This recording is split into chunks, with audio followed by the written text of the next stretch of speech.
Hola iglesia, un abrazo para todos. Dios les bendiga, sean muy bendecidos en este día. Y estamos compartiendo, ¿no?, una serie de mensajes que tienen por título Amando como Jesús. Qué importante es aprender los principios que están detrás del amor de Dios para comprender todo el alcance de la gracia que tiene para ti y para mí. Es tan esperanzador, ¿no?, ser amado como el Señor nos ama y también aprender de ello para nosotros amar también de la misma manera. Y para eso el Señor entregó mucha enseñanza, pero particularmente las parábolas, pero no cualquiera, sino que aquella que dan cuenta de la gracia del Señor. Tú y yo hemos sido bendecidos a través de los años, a través de la enseñanza que podemos rescatar en estas parábolas de gracia que nos muestran el tremendo amor que Dios tiene justamente por aquellas personas que vuelven a Él en arrepentimiento. Ya sabrás, ¿no? Una parábola que es tan particular para este mensaje tiene que ver con la parábola del hijo pródigo. Y como hemos enseñado, está dentro de una triada, de un conjunto de parábolas que dan cuenta del amor y del gozo, la alegría de Dios cuando un pecador se arrepiente. Son historias de alegría, de gozo, son historias que muestran el tremendo amor de Dios, ¿ya?, y la alegría de Dios cuando una sola persona dentro de un conjunto grande, pero una persona puede mover a tal punto el corazón de Dios y provoca una alegría, una fiesta. ¿Por qué? Porque algo que estaba perdido, ¿cierto?, es encontrado, es hallado. Y cuando tú y yo somos justamente esa persona, podemos encontrar esperanza, alegría, bendición de sabernos hallados, encontrados por el Señor y el gozo que esto provoca, no solamente en Él, sino que en nosotros. La parábola del Hijo Pródigo es quizás la parábola más grande, la historia más linda, la historia que todo el mundo conoce. Hasta la gente no creyente conoce los detalles de esta parábola porque es la historia más hermosa jamás contada, ¿cierto? Y que tú y yo la hemos leído 100 veces, miles de veces, y nos sigue entregando principios maravillosos de bendición, de alegría, de esperanza para aquellos que alguna vez navegamos en aguas de confusión. Estamos en el libro de Lucas, en el capítulo 15, desde el verso 11 en adelante, donde da cuenta de esta historia. ¿Cierto? Es una historia de gozo, de alegría, y debemos comprender, como ya lo hemos señalado, que está dentro de un contexto, el contexto donde está Jesús hablando con los fariseos, ¿cierto?, con los escribas, hombres que representan la religión establecida, hombres que se autocomprenden justos solamente por el hecho de ser fariseos, escribas, y por tener el patrimonio de la religión, y también el patrimonio de las conciencias de las personas para gobernarlas y hacerlas entrar en una cosmovisión, que es la manera como ellos entendían la fe, y por cierto tan resistida por el Señor, nuestro Señor Jesús, cuando estuvo con ellos. Los grandes pleitos, las grandes discusiones tuvieron que ver justamente con este tipo de personas y que hoy día siguen estando presentes, aún dentro de nuestras propias comunidades de fe. La historia que vamos a contar del Hijo Pródigo es una historia de deshonra. Y debemos comprender el contexto en el cual está instalada, porque podemos pasar por alto un montón de detalles que son quizás transparentes para nosotros que vivimos en una cultura occidental 2000 años después de contar esta historia, pero tenemos que ir al origen, tenemos que entender en qué contexto está contada. Y es una historia de deshonra. Es en esa historia donde este hijo pródigo hace una petición, no solamente que incluso a algunos les podría parecer que tiene lugar, ¿no? Porque es lo que corresponde, según la herencia que le corresponde a un hijo menor en este caso. Sin embargo, en el momento en el que el hijo pródigo hace la petición, simplemente es un acto de deshonra. Lo que debería haber ocurrido, ¿no?, dentro de lo esperable en la cultura, es que este padre simplemente hubiera abofeteado a su hijo y lo hubiera expuesto públicamente delante de su comunidad para que fuera apuntado con los dedos, ¿cierto?, y señalado como un hijo de deshonra. Quizás nosotros ni siquiera nos imaginásemos hacer algo como eso, pero en la cultura en la cual está instalada esta historia, eso es lo que correspondía.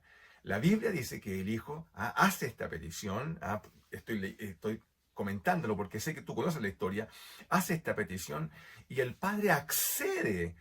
No solamente se siente deshonrado, como por cierto se sintió, avergonzado por este hijo, sino que accede a la petición, lo cual simplemente para los fariseos y escribas allí presentes cuando Jesús cuenta esta historia, es algo que simplemente es imposible. No es lo que un padre que se precie de ser judío en el siglo I, un padre de familia, hubiese hecho, pero lo hace.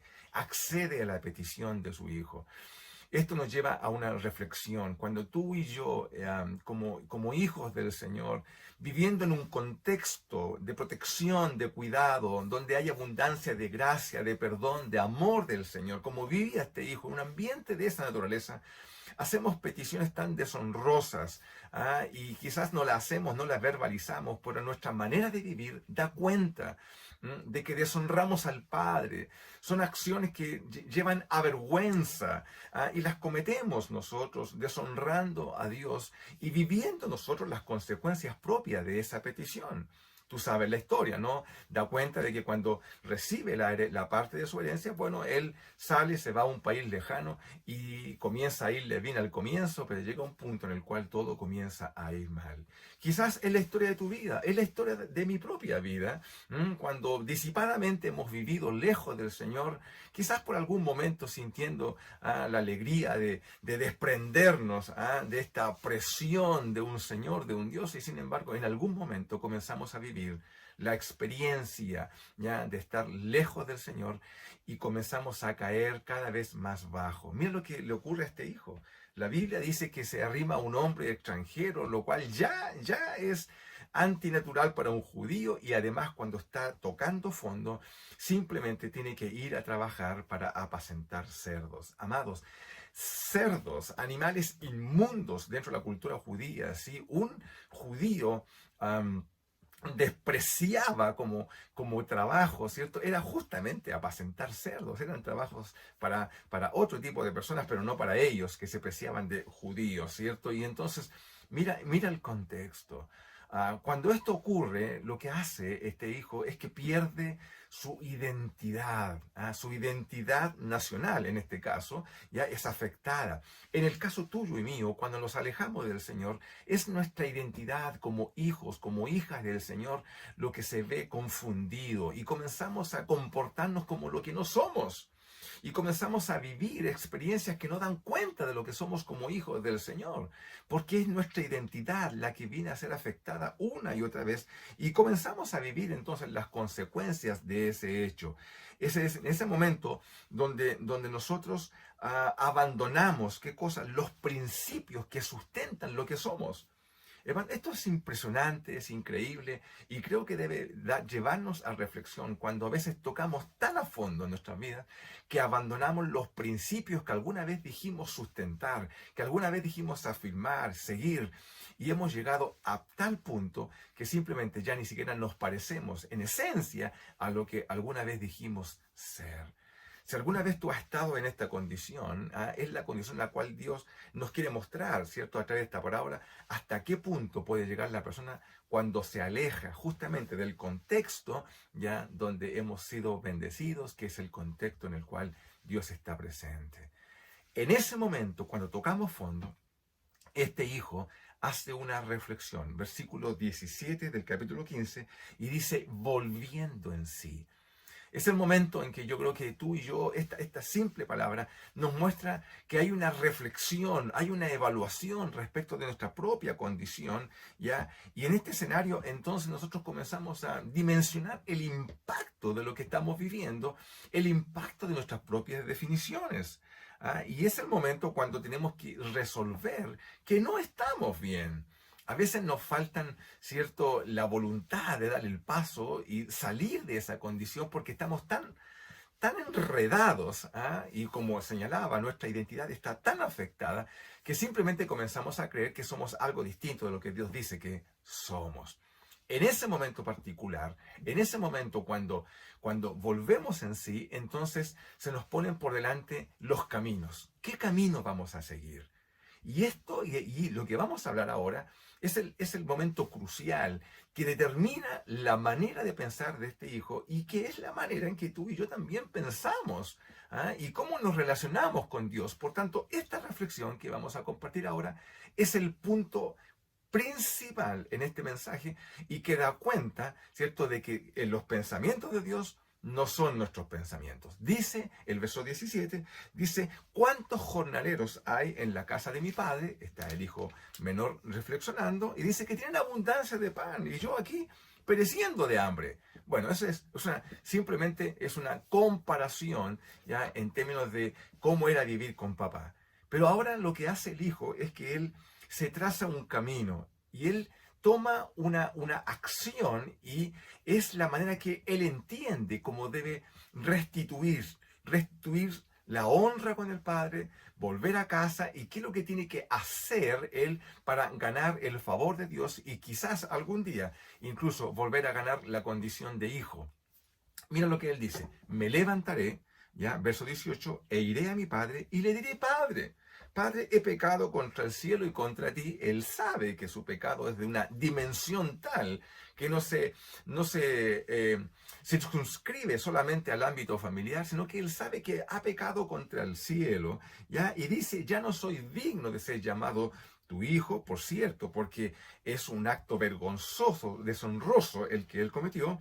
Y dice, hazme como a uno de tus jornaleros. Y él lo que hace, se levanta y va. Y él va con este discurso. ¿Por qué es importante reflexionar sobre este discurso? Porque este es el momento en el cual él evalúa sus opciones. Y para el sistema de pensamiento de un judío del siglo I, solamente hay un camino de restitución, de perdón con el Padre. ¿Cuál es? Allegarse nuevamente a él, no para ser considerado un hijo, por cierto que no, sino simplemente para ser considerado un jornalero, y trabajar. Un jornalero es una persona que trabaja por día y recibe el pago al final del día.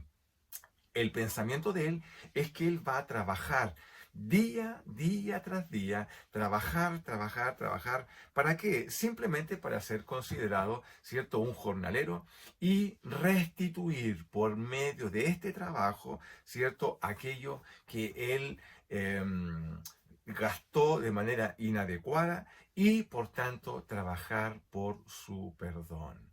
¿Te parece esto conocido? ¿Es parte de la reflexión que tú y yo hemos hecho alguna vez? Es cuando tú evalúas tus opciones delante del Señor y sabes que has tocado fondo y que necesitas volver a la casa del Padre. ¿Cuál es el camino para volver? ¿Cómo se hace? ¿Cómo volvemos a recuperar? Y siquiera quizás que el Señor vuelva a poner sus ojos en nosotros para perdonarnos. El pensamiento que está detrás de esto es que me hago un jornalero y por tanto comienzo a trabajar día tras día para ganar el perdón del Señor y también para restituir, ¿cierto? Si es que efectivamente logro restituir aquello que he gastado, malgastado de mala manera. Esto, lo que está en la mente de este hijo, es lo que conocemos como la ley de la restitución. Quizás ajena para ti completamente, pero no para un judío del siglo I. Y para ello tenemos que ir al libro de Números, en el capítulo 5, verso 7, donde se prescribe justamente esta norma tan básica para aquellos que han cometido actos de pecado. Mira cómo dice, ¿cierto?, el capítulo 5 de Números, verso 7, que tiene por título, ahí dice, la ley de la restitución. Y dice así, ¿ya? Además habló Jehová a Moisés diciendo, di a los hijos de Israel lo siguiente, el hombre o la mujer que cometiere alguno de los pecados con que los hombres prevarican, ¿cierto?, contra Jehová y delinquen, bueno, aquella persona deberá hacer lo siguiente. Esta es una prescripción dada por la ley y por tanto debe hacerse. Primero, debe confesar el pecado que cometió. Eso es lo primero, ¿cierto? Confesar el pecado, sacarlo a luz, transparentarlo. Y segundo, dice, compensará, ¿cierto?, enteramente el daño y añadirá sobre ello la quinta parte y lo dará contra quien pecó. La ley de la restitución dice que además de confesar tu pecado, tú debes restituir el daño. Y lo que el hijo comprende, porque ha sido formado como cualquier judío en la ley, ¿cierto? Él sabe que lo que él cometió es un acto ya de pecado contra el Señor, no solamente contra su padre, padre, he pecado contra el cielo y contra ti, y él incorpora entonces una acción que sabe que debe hacer por ley, y es, además de confesar, restituir, devolver cada peso, y no solamente enterar todo lo que malgastó, sino que debe añadir la quinta parte, es decir, el 20%. Hermano, la ley de la restitución hace que este hombre trabaje toda su vida para devolver aquello que deshonrosamente, vergonzosamente, ¿cierto?, sacó de su padre. Es lo que corresponde hacer por ley. Y entonces el hijo sabe que ese es el camino. Él no va con el ánimo, ¿cierto?, de ser recibido como hijo. Él va simplemente con la convicción que se va a llegar a su padre como un trabajador más para restituir. Y si algún día el padre, si quiere, lo recibe, porque la lógica que está detrás de esto es que el padre no tiene por qué recibirlo. Simplemente cuando llega a casa, él tendrá que hacer actos de penitencia para que algún día, si es que algún día se da, el padre le da audiencia para recibirlo, pero lo que correspondía por ley es que este hijo que deshonra a la familia y deshonra a través de ello no solamente a la familia, sino que es deshonrado el pueblo. Hermano, toda esta lógica está en un concepto de vergüenza, de deshonra, que es la lógica en la cual es la manera de entender la vida como la entienden las personas en el contexto oriental donde está instalada esta historia. Tan ajeno a lo nuestro, ¿no? Pero lo que correspondía era que el padre, si quisiera, algún día le daba audiencia, ¿ya? Pero lo que correspondía era que fuera justamente expuesto y avergonzado ante el pueblo por semejante imprudencia que él realizó. Y cuando él viene con este discurso, ¿no? Iré a la casa de mi padre. Y bueno, efectivamente se levanta. Y dice que se levantó, verso 20, y va al padre, y va justamente con esta definición. La definición de trabajar ¿cierto?, por su restitución. Y en ese instante el versículo 20 da un giro en la historia, porque dice que cuando aún estaba lejos lo vio su padre, y dice que fue movido a misericordia y corrió y se echó sobre su cuello y lo besó. Hermano, esto que está ocurriendo, esta parte de la historia que nos llena de misericordia, de compasión, de alegría, de esperanza, ¿cierto? Por lo que significa para ti y para mí alejarnos del Señor, esto, hermano, no tiene nombre dentro de la cultura judía. Es imposible que un padre que se precie de ser llamado padre de familia, en este contexto, haga lo que aquí este padre está haciendo. Correr y echarse sobre los hombros de un hijo que lo ha deshonrado, avergonzado, que lo ha tratado como muerto, porque para pedirle herencia hay que matarlo, ¿cierto? Esto no tiene nombre.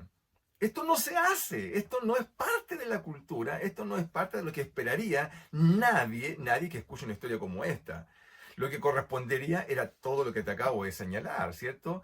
Pero claro, aquí hay un contexto, y los que están escuchando esta historia, no perdamos el hilo, son los escribas y son los fariseos, ¿cierto? Y también están los publicanos ahí, pero particularmente los fariseos y los escribas que escuchan esta historia no dan crédito de lo que Jesús está hablando, y es imposible que un padre que, como digo, que se precie de ser padre, haga lo que este padre está haciendo. Eso es imposible, no corresponde. Es echar sobre sí mismo la vergüenza.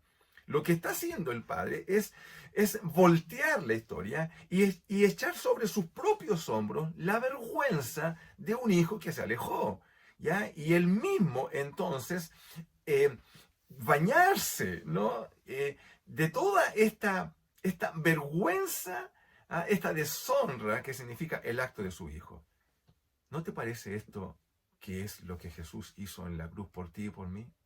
¿No te lleva a esto a reflexión cuando el Señor nos dice de que Él tomó nuestros pecados y fue llevado a la cruz justamente para cargar, ¿cierto?, la culpa del pecado que tú y yo cometimos, y poner sobre sus propios hombros la deshonra de ser llevado a la cruz como un malhechor más?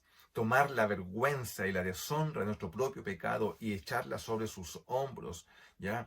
Y ser apuntado en ese día en ese fatídico día, ¿cierto? Cuando el Señor es llevado a la cruz por causa de tus pecados y los míos.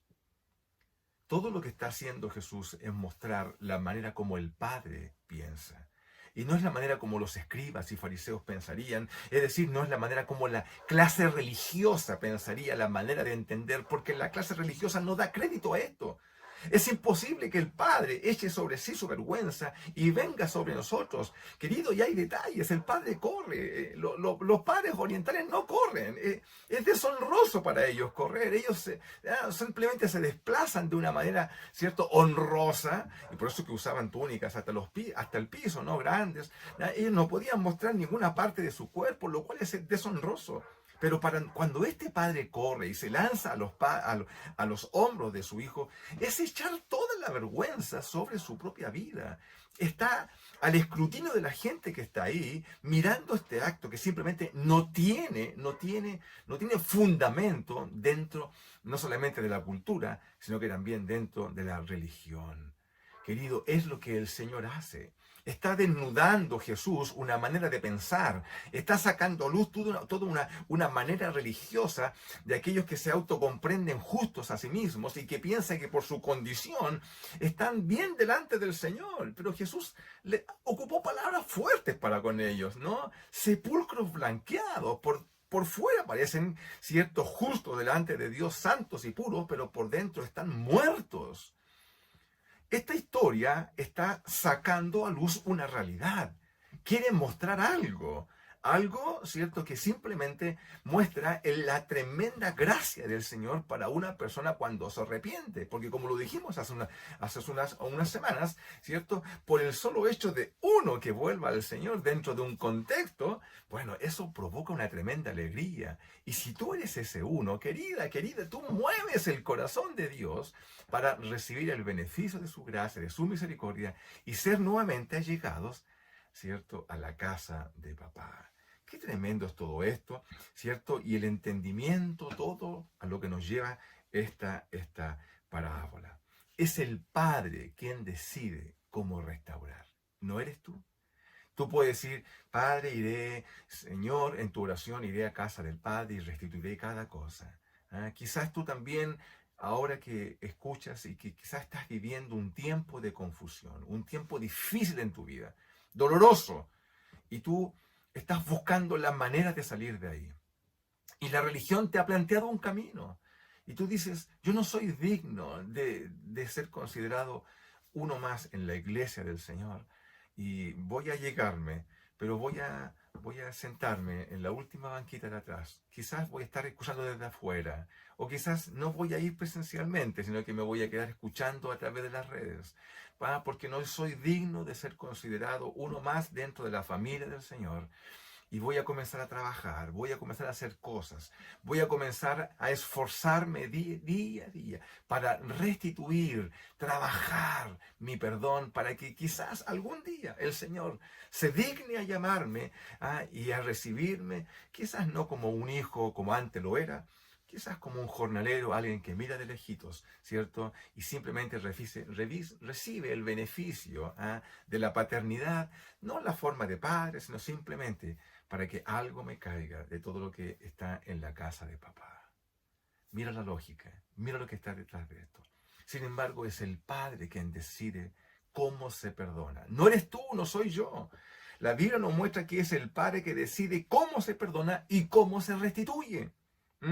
Y la Biblia nos dice, ¿cierto?, cómo lo hace, porque cuando esto ocurre, dice el Padre que, bueno, se alegra por sobremanera, ¿ya? Y el Hijo, bueno, se arrima sobre el Padre cuando se siente abrazado y en esta muestra impresionante de amor, y entonces, bueno, todo se relaja, obviamente, pero Él viene con su discurso, y entonces recibe el beneficio de la gracia, de la misericordia, como punto de entrada.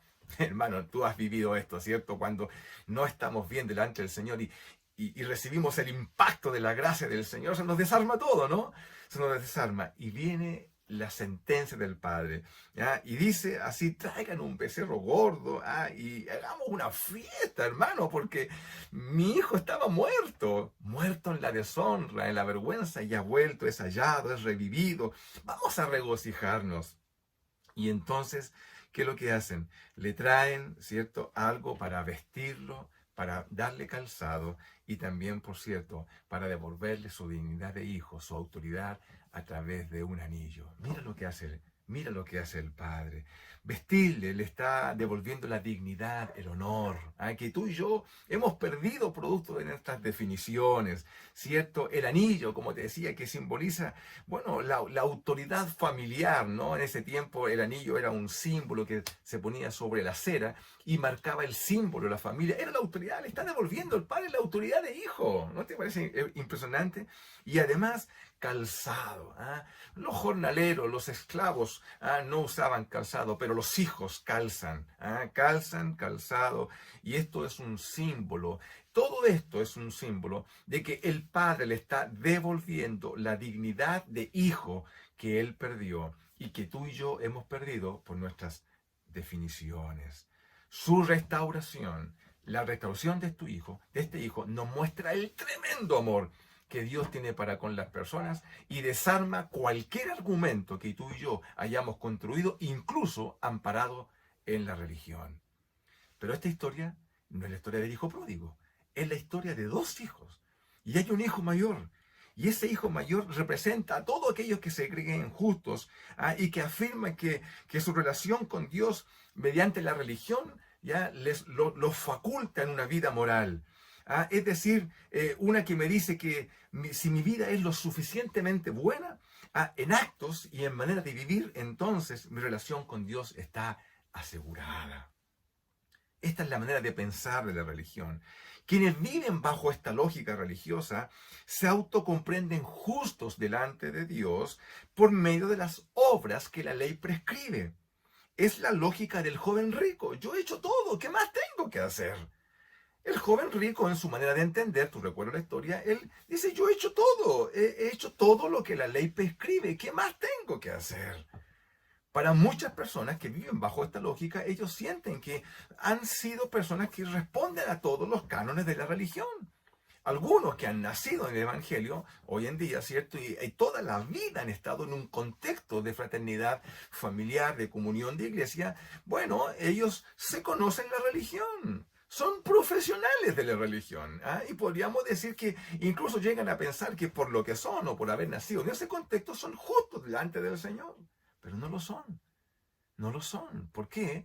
Porque para venir al Señor no se requieren obras de la ley, sino que se requiere la gracia, el perdón de Dios a través del arrepentimiento. El problema es que aquellos que viven bajo esta lógica religiosa se sienten con la autoridad moral de juzgar justamente a aquellos que según su lógica están lejos de Dios. El Señor le está enseñando a los fariseos cómo el Señor ama y está desnudando esa realidad delante de ellos. El amor de Dios está presente no solamente para el hijo pródigo, también lo está para este hijo mayor, porque el versículo 28 de Lucas 15 dice que este hijo se enojó, por cierto, porque hacia eso nos lleva la religión, se enojó y no quería entrar, y el padre le rogaba, entra conmigo a mi casa. Le está rogando. Nuevamente el padre toma una acción de deshonra que no corresponde para un padre, pero él, me refiero en esa cultura, ¿cierto? Y él le ruega a su hijo que vuelva. Así también el amor de Dios no solamente alcanza para aquellos que viven disipadamente su vida, sino también para aquellos que se autocomprenden justos, y el Señor también te llama para que recapacites y vuelvas y recibas la gracia, ¿cierto? Toda la gracia y el amor del Dios Padre. Creo que es momento para orar, para reflexionar en oración de todo lo que Dios nos está mostrando, para entender la magnitud de cómo Dios nos ama. Padre, oramos en el nombre de Jesús, descansamos esta palabra en ti y oramos para que los corazones sean vueltos a ti y podamos volver en sí y podamos, Señor, tomar el camino de vuelta a la casa de papá. Gracias por tu gracia, descansamos en ella, en tu misericordia, en el nombre de Jesús. Amén. Dios te bendiga, iglesia. Un gran abrazo.